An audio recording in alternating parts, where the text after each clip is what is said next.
All right, Spencer, it's that time of the podcast where we look at our Michigan panic meter now with 3 games to go before the Michigan game. And for those of you scoring along at home, we have 5 levels of the Michigan Five. panic meter. 5. Five. I know it's so tough to like figure out When any we're of that. zooming on our faces, it's not that easy. So it's just like the national security yeah. threat risk, whatever the hell they call it anymore, because it's based on color, except this is on Ohio State color. So gray is the least concerned. Light gray is the next level up. White is neutral. Light scarlet is you're really starting to panic. And then scarlet is the highest level of panic. I came into today at white, and I will now be moving back to light scarlet. This is a nice win. It's a good win. But, man, I got to tell you, like this McCord performance should have you shook, and he can maybe disprove it over the next 3 games there. I think Travion Henderson and Marvin Harrison Jr. give you a lot of leeway here. But man, if Kyle McCord gives the ball away 2 times or more against Michigan, you could get routed. And Michigan's offense, J.J. McCarthy is going to be a real test for your defense. So it's you can't count on them to hold Michigan to 10 points here or 20 points. McCord has to be better, and that's the only reason. Everything else to me in this game is gravy. Even some of the bad stuff I can live with. But like specifically McCord's performance, it should have you clenching just a little bit. So I'm now back to light scarlet. Yeah, I thought you said your move. Oh no, you said you were in light gray. Were you in light gray or were you in white? No, I can't remember anymore. Listen, the point is, don't turn this around. So I think I went from light scarlet. No. I think that you were in white initially, and then I think on Tuesday's show, I think you went to light gray. No, now I thought you did, and now I think you said that you were going back to light gray, but then you said you're going to light scarlet. No, I had been at light scarlet. The Penn State win pushed me back to white, and now this win pushes me back. You stayed in white on Tuesday, is what you're saying? Yes, I believe so. Okay. Yeah. Well, I know. As far as I know. Roll the tape. Let's get it back. There is no tape. There is no tape. If I wasn't I'm the producer of the show, so I don't have the tape to roll. But yeah, I've firmly been in light scarlet. It's funny, Nick, because I want to talk myself into white by being like, hey, the run game really looked good tonight, and we just spent a whole segment talking about how, maybe this could be the identity of the team and the thing that flips the switch for them and gets them a little closer to Michigan, right? But then it like you bring up the Kyle McCord thing, and I'm like, it feels like you're taking 3 steps backwards. So did I successfully push you into more panic? No, you didn't push me into more panic. I think I'm just going to end up staying where I'm at. Like, I think I want to say, I'm white. I feel a little bit better, but I think like for every turn, here's what it's like. Phrasing, by the way. Phrasing. Phrasing? Yeah. Because you said, I want to say I'm white, but we need that drop, honestly. Easy. Noted, by the way. Oh, man. Moving on. So are you staying white? No, I'm staying light scarlet is what I'm staying on the Michigan panic meter specifically. But basically it's like every time I turn the corner and it's like, oh, look, the sun's out and there's rainbows and there's butterflies everywhere and I'm feeling pretty good today. Then I get to the next alley and then out pops just Kyle McCord's head. He just like sticks his head out and I'm like, he's like the gopher from Caddyshack. Yes, exactly. He's just there. And then I'm like, oh God, this guy. And I every time I think I'm in the clear, then I'm like reminded, oh yeah, this guy's still playing quarterback. So for now I'm staying that was a very convoluted way of saying that I'm staying at light scarlet. All right. That brings us to love it, like it, and leave it. And I will start. I actually have 2 love it's tonight. One, Ohio State is 8-0. And for all the panic, for everything, and even as I panic now about Michigan, they've passed every test to this point.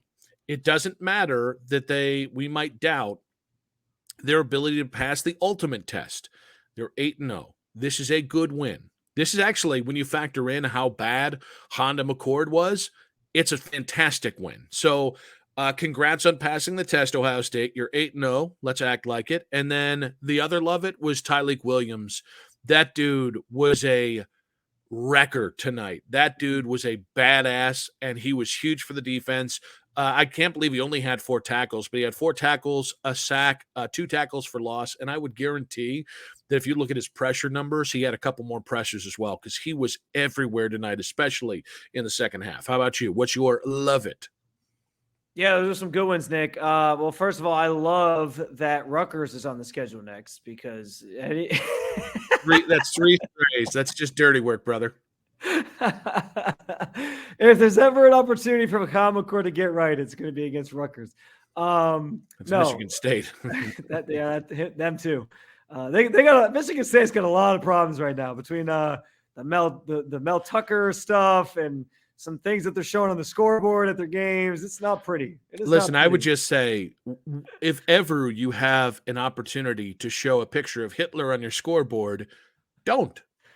I just like seems like it's pretty common sense. Honestly, maybe whomever ran the video graphics package has yet to pass the logic class in school, or maybe they skipped out on that day in history class. But they're a learning institution. Like there's cute ways to do that, like the Cavs. No, not show Hitler, but to get the effect they were going for. Oh my goodness, this show is completely off the rails. What I'm trying to say, I think what the effect they were going for was, we want to put something on the video board that will make people boo. Like, that's what they're going for, right? I'm guessing that was the thought process behind it. And I was going to say, at the Cavaliers games, they do cute things like, oh, here's a Steelers logo, and everybody in Cleveland hates the Pittsburgh Steelers. Yeah. Oh, here's a Ravens logo. Here's a picture of Art Modell, like whatever. They put stuff up there that's going to make people boo. That's funny and it's sports related. You don't go straight to Hitler. That's like the farthest end of the spectrum you can go. Here's the thing. You could honestly. Who thought that was a good idea, Nick? I don't understand. You could have used any World War II dictator. And not you could have used Mussolini. Other than Hitler. You could have used Hirohito. You could have used Stalin. You could have used Churchill, and maybe you still get some boos, even though Churchill's kind of beloved. You could have used any World War II. You could have used any other Nazi, and you might have gotten away with it. But you had to use the Nazi. I don't understand. All right, let's. Did you give your love it yet? No, my other love it was going to be Travion Henderson. So he's here to save the Ohio State season. That's rude. I'm sorry. That's a little hyperbolic. He is here to hopefully give Ohio State an identity on offense. That's what I'll say. Yeah, it's tough to say he's here to save the season when they're 8-0, Bucko. Let's move it to this entire segment has just fried my brain. I have nothing. I have no coherent thoughts at all anymore. Any comments that I make after this would probably be tied back to Hitler and probably get us in trouble. Let's get to like it. Camp Randall night games. It was so funny. Ness was watching the game with me, and she's like, "Is that a college stadium?" Looking at Camp Randall, and I got to say, man, never Wisconsin and going to Wisconsin was never ever on the forefront. But ever since I got out of college, that is such a beautiful campus. That is such a beautiful stadium.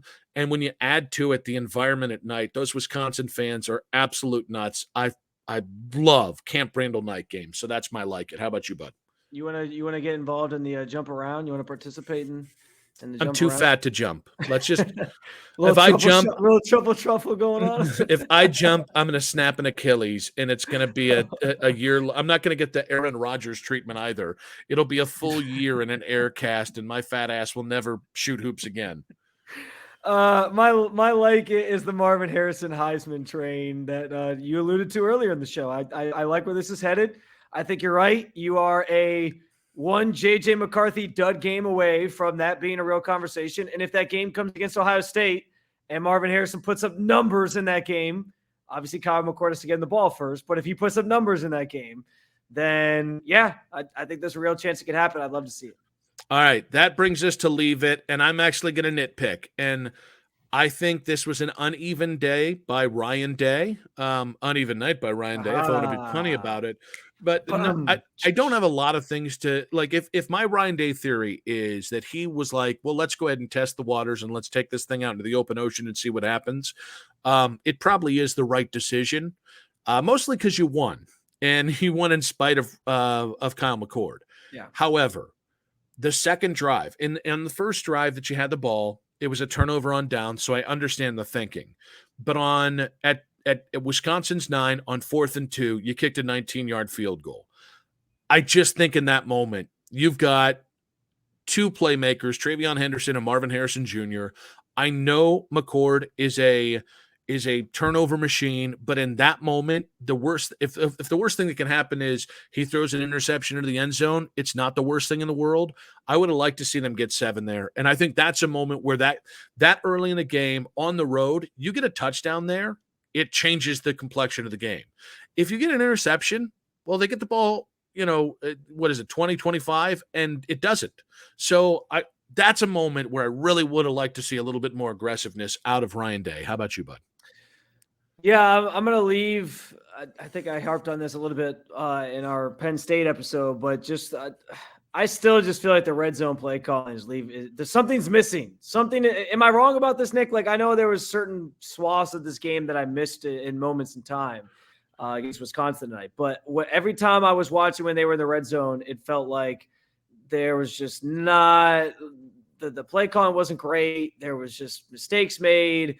And I think we saw a little bit of it on like the 4th down play calls too. And I think it's been a theme for the season for Ryan Day. I don't know what it is about that area, but it just seems like there's something missing.